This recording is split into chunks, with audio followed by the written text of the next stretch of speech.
जिसे पूरा करने में उसे 1 साल यानी 12 महीने का वक्त लगता है। मान्यता के अनुसार 13 दिनों तक किया गया पिंडदान इस 1 वर्ष मृतक की आत्मा के लिए भोजन के समान होता है।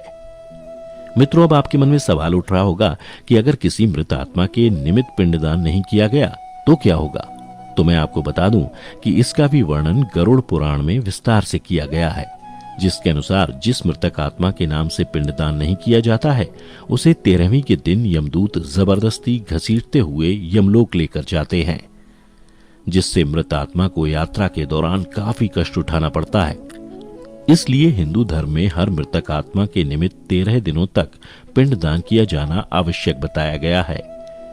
इन सब के अलावा गरुड़ पुराण में यह भी बताया गया है कि 13वीं के दिन मृतक के निमित्त परिजनों के द्वारा किया जाने वाला भोज कर्ज लेकर किया जाए तो मृत आत्मा को शांति नहीं मिलती। मृत आत्मा को इन बातों का बड़ा ही कष्ट होता है और मन ही मन सोचता है कि काश मैं अकेले ही ये कष्ट भोगता।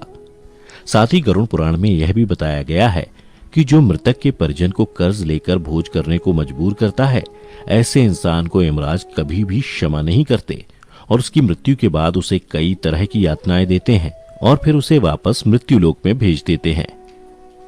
साथ ही गरुड़ पुराण में यह भी बताया गया है कि जो मनुष्य जीवित रहते पुण्य कर्म करता है उसे यमदूत मृत्यु के 13 दिनों बाद अपने साथ यमलोक ले जाते हैं और ऐसी आत्मा को मृत्यु लोक से यमलोक तक जाने वाले मार्ग में किसी भी तरह का कष्ट नहीं झेलना पड़ता।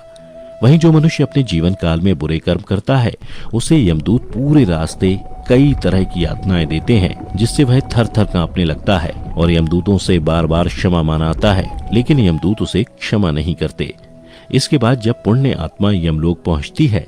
तो यमराज उसे स्वर्गलोक भेज देते हैं, जबकि पापी आत्मा को उसके द्वारा किए गए बुरे कर्मों की सजा भुगतने के लिए नरक भेजते हैं और सजा पूर्ण होने के बाद वापस ऐसी आत्मा को निम्न योनि में वापस मृत्यु लोक भेज देते हैं। तो मित्रों, उम्मीद करता हूं कि आपको समझ में आ गया होगा कि आखिर मृत्यु के 24